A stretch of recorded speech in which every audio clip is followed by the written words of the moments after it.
EM Weekly starting right now, bringing emergency managers from around the world together to learn, share and collaborate. Good morning, good afternoon, depending on where you're at, and welcome to EM Weekly. And today we have to start off on a sad note. I hate doing this, but we did lose. Emergency management lost another member, and this one was due to COVID, and he was a young guy too, which it's even worse, right? And when it's this way, and his name is Shannon Kendall. He was a Joint Emergency Services Coordinator for the cities of Colton and Loma Linda, and he started his time like a lot of us working through the volunteer services, and also a veteran of the United States Air Force. And he was also on the board member of the local Red Cross, and he had developed the Red Cross on multiple occasions, deployed with them. And, I did not know Shannon personally, but from everybody who I've spoken to said how great of a guy he really was. And he's left behind a wife and 4 children. So our hearts go out to the family of Shannon and to the community who lost a great person, somebody who's dedicated to emergency management and making the community safer. So Shannon, rest assured, sir, that we have the watch. Dan, why don't you come on in? Morning. How you doing today? Well, I'm doing all right, considering having lost someone in the EM community, but in general, I'm doing well. How are you doing? I'm doing okay. It's always disheartening when you see this happening to good people. Well, it's disheartening when you lose anybody, really. I mean, the loss of life is always hits you in different ways depending on the circumstance itself. But something like this, something that we've been seeing for almost 2 years now, year and a half, people dying and really no real understanding of why at this point. This sickness that's going around, and whether or not the vaccinated and unvaccinated matters if you get it, and still so much to understand that we don't understand, and it could be sad. Absolutely. Well, this weekend we're moving into the 20th anniversary of 9/11, and I've been thinking about this kind of deeply lately. Just because it's 20 years, but that there are some guys in the military that have spent their entire time from joining to getting out at war. Technically, I guess we're out of war, but we're still there, I guess. But the other side of it too is, my oldest is going to turn 19 in December, and he never knew what the world was before 9/11, right? I mean, like all the stuff with the airports, and I mean, like I'm from New York, and the World Trade Center was a very important symbol for us in certain ways. I mean, I went there on field trips. We had a TV station called PIX Channel 11, and that was the World Trade Center was like their 11. At least when I lived there. I don't know if it changed over the years, but it's really one of those things that stuck with me. And we're talking about resilience today, and what it really means to be personal resilience. And we think about the heroes of 9/11 all across the board. But we think about Rick Rescorla, for instance, and I know I've shared the story thousands of times, and I'll do it again, where it was his tenacity to get in front of their C-suite to tell people, hey, we need to practice getting evacuation out of this building because of what happened in the 90s when we had that first attack on the World Trade Center. Yeah, the Unthinkable has a good story about him in there. And his ability to get there and drive that. And so I want to bring Katie in because that's the resiliency that I want to talk about today, and the idea of what we do as emergency managers and how we can get individual people to be just as resilient was what Rick Rescorla did for the people of Morgan Stanley and saved, close to 2,000 lives. Katie, welcome to the show. Hi, Todd. Hey, Dan. Thanks for having me. Absolutely. What's resiliency, Katie? That's such a good one. And if you ask 10 people, you're going to get 10 different answers. And the way I like to think about resilience is our ability to rebound from an impact in our lives, but not just to the place that we were before it happened, but to a place that we're actually stronger and better situated than we were before. And, I think there's this really careful nuance with resilience that can sometimes be pushed in this negative direction, that, resilience means, you've got a tough upper lip and you're never impacted by anything and you're just powering through. But inherent in that definition of resilience is that you have been impacted by something. And that's the careful distinction that I want to make for people. The expectation around being resilient doesn't mean that you're bulletproof. That's an impossible expectation. So you came to this, this idea here kind of in a, like all of us, right? Kind of in like this roundabout way. You went to law school, you're practicing law, and then you got involved with this idea of resiliency and disaster response. We'll talk about that in a second. But what I want to really focus on right now is where you are today, right? Your journey brought you to you're writing a blog on personal resiliency. I'm actually a subscriber, right? I think it's awesome. And then you go everything from like, I think about myself. I'm a little chubby here, right? And it's one of the things I'm working on. Dan and I have a bet going on trying to lose some tonnage here. But you do like yoga, you do physical fitness, and then you also talk about emotional fitness when it comes to being resilient. How did you get to that part of your journey? So I've been walking what felt like two completely divergent career paths for as long as I've been employed. Basically, as soon as I started actually in law school, I started exploring my interest in wellness and fitness, which came from childhood. I was an athlete growing up and through school. And so I just sort of kept those two wheels turning separately. And so while I was practicing law and then working for FEMA, I was developing an integrative health company on the side. So I became a personal trainer. I became a certified yoga instructor, certified meditation instructor, certified breath coach, certified holistic health coach, all of the things. And really it was just an interest. I followed an interest and I allowed that passion to sort of keep burning in the background while I pursued law and then emergency management, and just sort of accepted that my existence had this stark duality to it. But eventually the worlds converged. And I think that the sort of pivotal point for me was sitting in my apartment in Austin, Texas in February during the freeze, talking to my friends and neighbors around me who were caught completely flat-footed. And I'm not talking just for a snowstorm. I mean, for any disaster.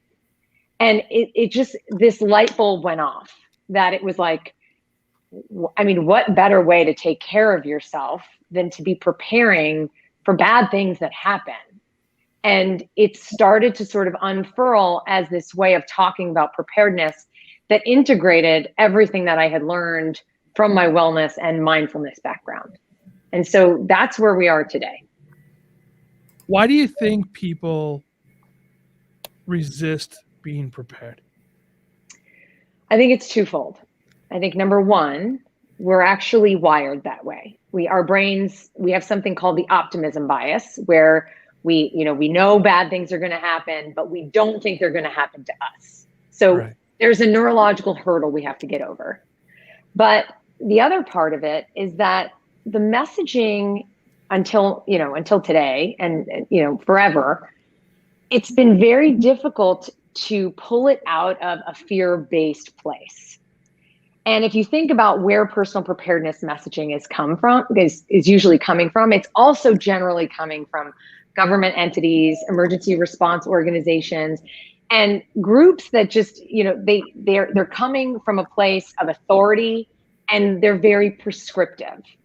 And it's really easy for us to shut down to that messaging, especially now. I mean, with the 24-hour news cycle, plus everything that's going on in our world, we're bombarded by negative information. And so I think the tendency to shut out anything that's driving fear is greater than ever. And so, to get on the soapbox. And by the way, I'm a former FEMite, so like no disrespect to FEMA and everything they've done to get this message out there. It's just that message is not being received right now. So we've got to try a different voice. What voice would you think? I mean, ultimately, and this is something I push heavily too. I talk about it all the time with regards to not only preparedness, but mitigation and prevention. But as you said, it's not being pushed in the right way, or at least it's not being received in the right way, whether or not it's being pushed or not.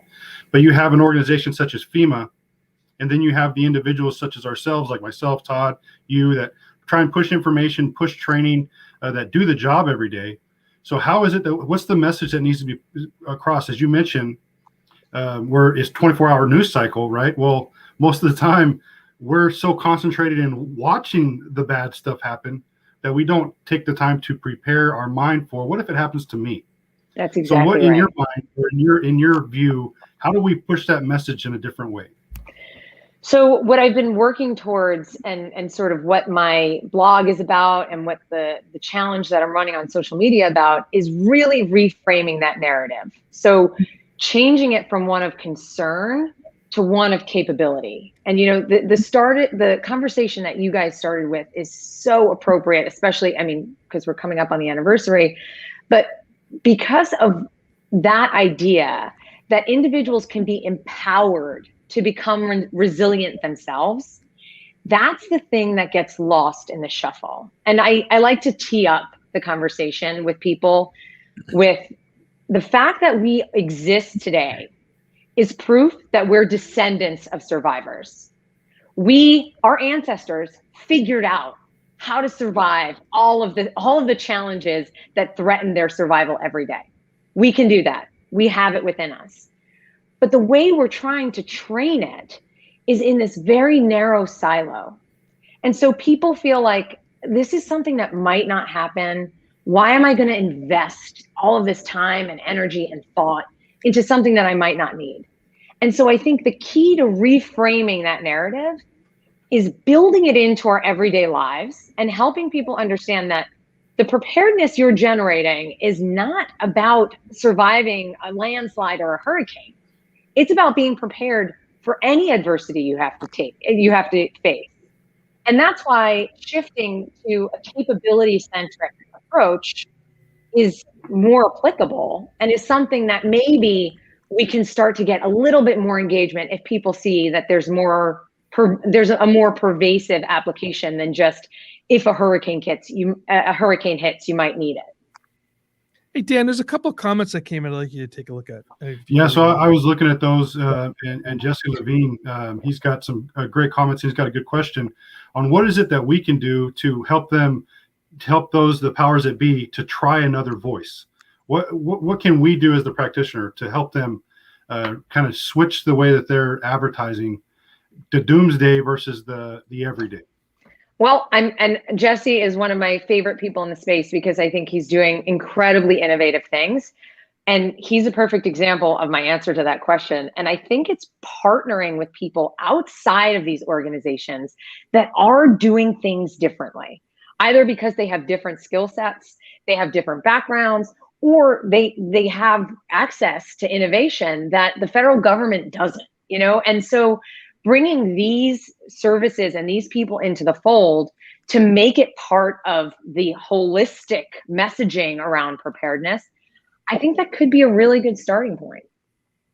Well, I tell you what, this is just on a personal note, an observation that I have in general, and you guys can correct me if you feel like I'm wrong, but we're living more to the transition to with the millennial space is they're transitioning to more of a minimized lifestyle.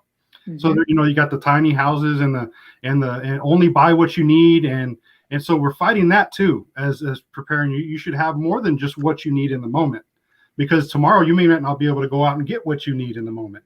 So we're fighting against two fronts. One is we don't want to scare people to death, and two, the people that are coming up now are living a different lifestyle. They're doing things different, and that minimalization of their life, of their homes and their stuff.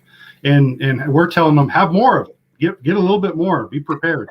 And so we're fighting on two fronts there. That stigma. Yeah, really. I don't disagree with that. And what I would say in response is twofold. And I think for that reason, it's really important that our messaging isn't so focused on the commodities and the kits, but is more focused on the capabilities, and you sort of work backwards to the supplies after you've helped people understand what it is they need to do from a capability standpoint to take care of themselves. But then the other side of the coin that, I think what we have going for us with the millennials, with the Gen Zs, is that they are a pretty conscious, population. And if we start helping people understand that your personal preparedness is far from personal, and the ripple effect of your preparedness affects your entire community, that message can be really impactful for somebody who cares about their community. And, the way we help people understand that is, hey, if you're better prepared, if you have the ability to keep your lights on, hey, you can help that 95-year-old neighbor that's alone in a dark house. Or if you've managed to keep enough supplies in your home that you don't need to be running to the grocery store, you're leaving those resources on the shelf for somebody else who couldn't. Or you're freeing up, state and local resources for people that can't afford to prepare the way you can. And so helping people understand that this is a group effort. This is not just about you. I think that's another way that we can reach people in those generations. Yeah, how do we break down the barrier?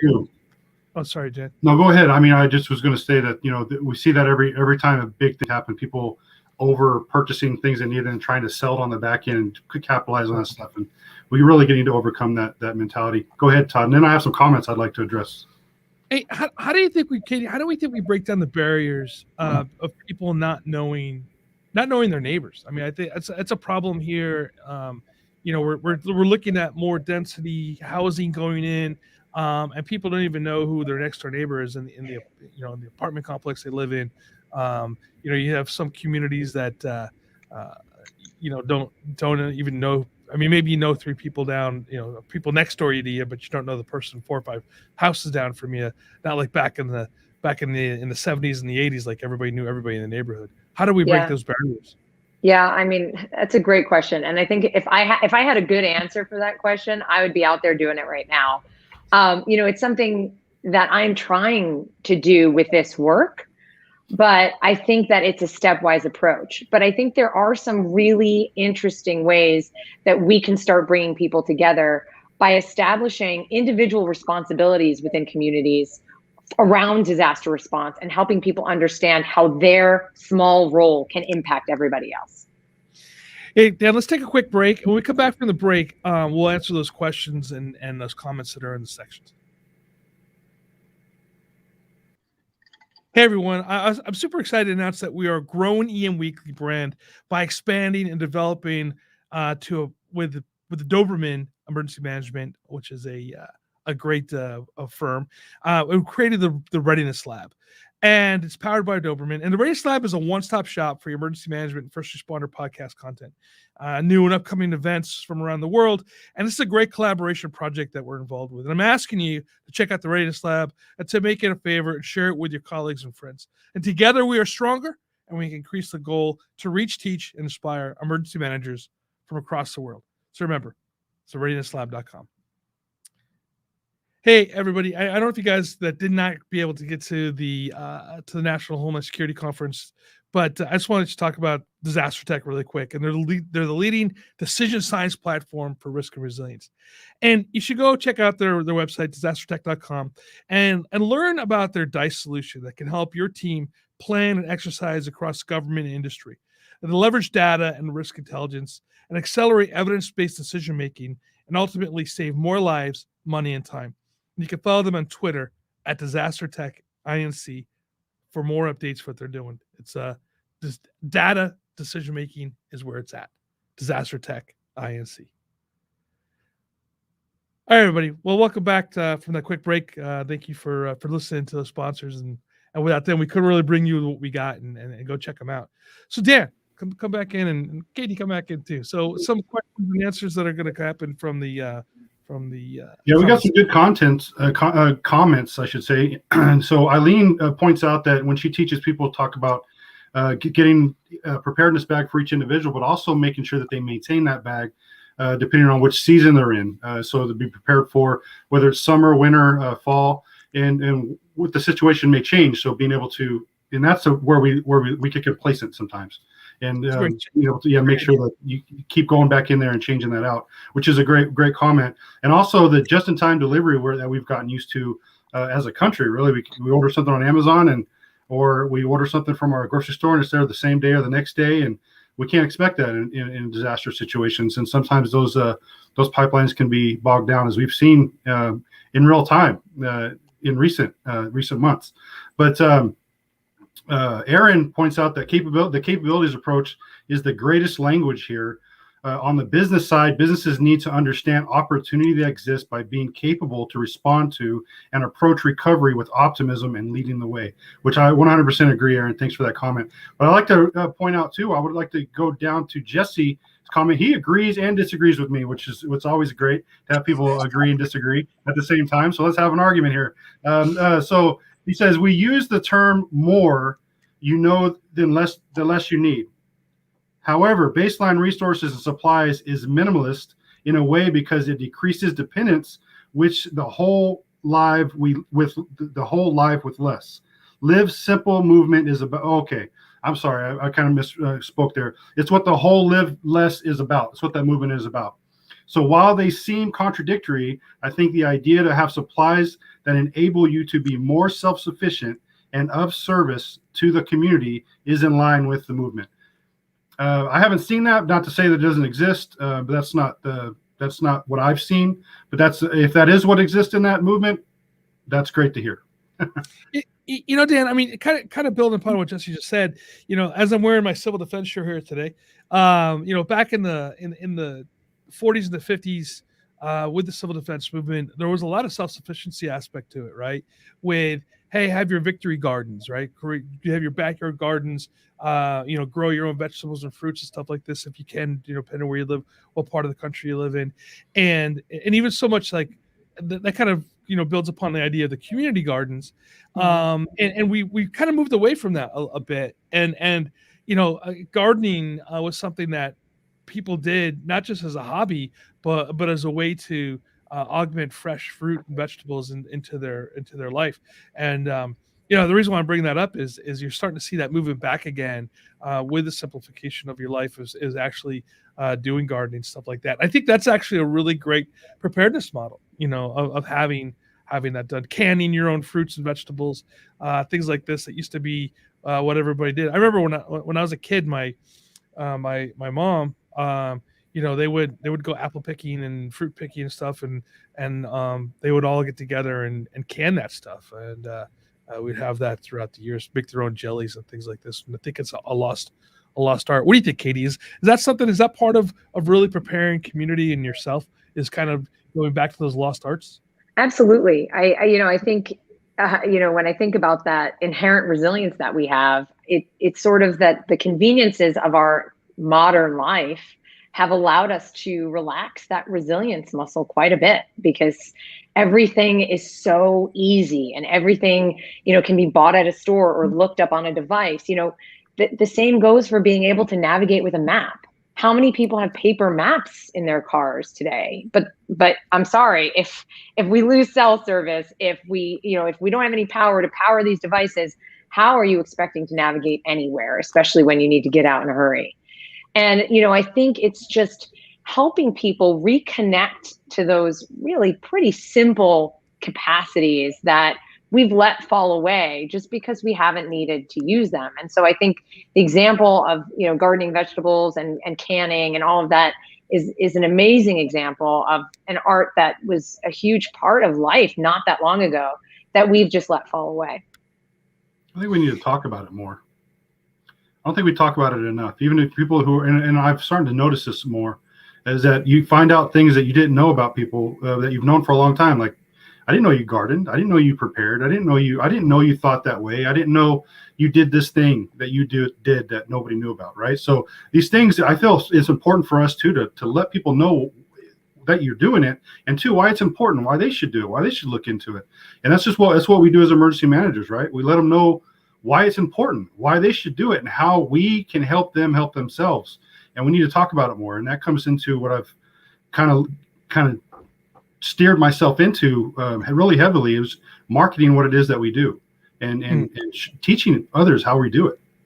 That's such a great point, Dan. I think that, getting people over the stigma of preparedness, and I have people say this to me all the time. They're like, oh my God, I prep too. It's like a secret, it's like, listen, we have this crazy divide of like, you're either a bunker person or you're an ostrich and you've got your head in the sand. But like, both of those are underground. Like, let's bring this up to the surface. We can talk about it. It's okay. This is safe. And like, we just need to change the conversation. But your point about just talking about it more is my answer when I get the question all the time. If people do one thing today to become resilient, what is it?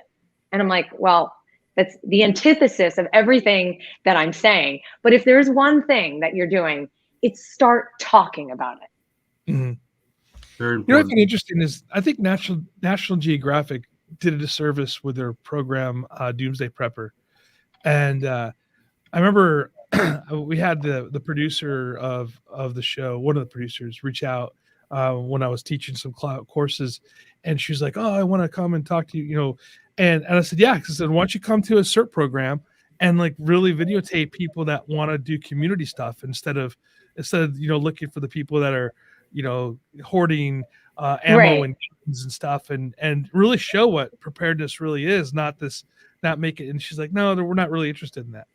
And it just shows that they weren't interested in showing the positive side of preparedness. They wanted to show those I don't want to say the crazy, because I think it's the way they produce extreme. Right. Extreme. Right. The person who wants to live off grid, and afraid of the government or whatever. But that's not what preparedness is about. And I think we really should celebrate people who do who are part of the community programs like CERT or the Red Cross or the national I lost my mind on it. Salvation Army, like those organizations that actually go out and help people and prepare. But we don't do enough celebrating them, and then we make fun of the people who are preppers, quote unquote. Right. How do we fix that? Well, I think just to Dan's point, I think we need to start talking about it differently. And I think helping people, going back to that ripple effect, but helping people understand that the work that they're doing is actually a community effort rather than that sort of, bunker approach, which, if we're, being honest, that's a real CYA. It's like, all I care about is making sure I'm cool. I don't really give a damn what anybody else on the surface is going through. And that's the opposite of the message that we're trying to share here. It's how do we collectively become more resilient? And it starts within your household. It starts with you, but then it ripples out to your neighbors, to your community, to the state, to the nation. And that's the only way that we are actually going to become a resilient country. Because, you guys know this, you've worked for government agencies. Our response resources are being stretched beyond what anyone ever could have imagined. And unless we start truly building resilience at the grassroots level, on the individual level, we're gonna really see a lot more suffering down the road. I'll tell a personal story. When the COVID crisis first hit, and I know that the media won't call it this, and probably the government won't either. But when people were panic buying, when they're hoarding the toilet paper and whatnot, when we would go to the store, I live in a cul-de-sac, right? And we would go to the store. Any of us would go to the store. We would actually see, hey, we're going out. What do you need? We'd take the list with us. And we have an elderly couple that live next door to us, and we would all shop for them, so they didn't have to go out into the thing. And I think, and I'm not saying that we're anything special, because I know a whole bunch of people that were doing that. But I think that's, at the end of the day, when we think about community preparedness and knowing your neighbor, that is what it's about. And I think even during these tough times, you see communities that do come together. Yeah. And you see neighbors that do come together to take care of each other. But I think we just have to make that on a regular basis and highlight those type of things. Yeah. think there's just one comment. We can't go through all the comments that are coming through. We got some great ones. So if you're watching, take a time to read those. There's one comment I'd like to get to, and it's from Jesse again. And he said the community is the ultimate survival tool, which is 100% agree with. That is, as you mentioned, you depend on your community, and there are those who can't do it for themselves that would depend on you to help them. And I think I agree with you 100%. So thanks for sharing that. Yeah. And, I like to think about, your little local community as a Swiss Army knife, but so many of us don't know the tools that exist in our neighborhood. It's like, wouldn't you love to know that you have an Eagle Scout next door, or you have a retired fireman up the block, or you have a disaster management consultant living in your cul-de-sac? It's because we've become so far apart, because we're so digitally connected but so physically so far apart. We've really lost sight of that. So Jesse, I couldn't agree with that comment more. Yeah, our culture shifted a lot. Like you mentioned, Todd, that we used to be able to go outside and have your kids could ride up and down the block on their bike and play, and they didn't come home until the lights came on, right? Well, that's not the case anymore. I mean, you got helicopter parents, and everybody's afraid of whatever. They're afraid of their neighbors. They're afraid of that we've separated so far from each other, even though we're just into our little homes. We need to come out of our homes a little bit. Absolutely. I know we can talk about this for hours because it's kind of what we do, and we're coming to the end of the show. But I want to give Katie time to share how we can get a hold of her, what you're doing. How do you get onto your blog? So www.katiebelfi.com. Everything lives there. My blog is there. Admittedly, I've been neglecting it a little bit because I have been running the Ready for Real challenge across Instagram and Facebook. It's a 30-day free challenge. You could sign up on my website. And basically, it's 30 days of content and support from me intended to give you a foundation of readiness and resilience. And it's coupling practical preparedness tips with habits and core capabilities that will serve you in every area of your life, not just disaster preparedness. Absolutely. I subscribe to that, and I've been reading it, and it's good stuff. So I really recommend that you. Thanks, Todd. So, all right, everybody. Well, look at Dan. It was a pleasure seeing you. Katie, it was also a pleasure seeing you. Dan, what do you got going on coming up for this weekend? Anything special for 9/11? Just in there, I've been watching those. So there's several documentaries that have come out recently. So I recommend everybody watching those. They got them on Hulu, Netflix, and Amazon. All different outlets. I've watched them. They're great, and it's important that we know that we keep remembering, especially with everything going on right now. So I would definitely suggest not to forget, remember, and prepare for what's coming next. Hey, and producer Brian, come on in really quick for a second, because I know you are part of a program that's doing something pretty special for 5/11. I want you to talk about for 9/11 by 5/11. I want you to talk about it for a second. Yeah, you're not going to get my face because I'll keep the camera on Todd. But 5/11, for those of you who don't know, produces a podcast here at Sitch Radio called Call to Service, and they take the time to honor our first responders, LEO, EMS, fire, military. And they have produced a tribute for the 9/11 anniversary coming up here. The first video dropped this morning on YouTube. So if you go to 5/11's page on YouTube, it dropped at 5 a.m. this morning. And there's going to be more in-depth interviews dropping over the next couple of days. And on their podcast, Call to Service, they dropped the first episode today in a 4-episode series where Will from 5/11 interviews William Jimeno, one of the 2 survivors pulled from the pile. And it's definitely worth the listen and the watch. Absolutely. And I'll be looking forward to that. And I know I had some preview of it. And I'll tell you guys, you might want to have some tissues nearby, because you might get some teary eye going on for that. That's for sure. All right, everybody.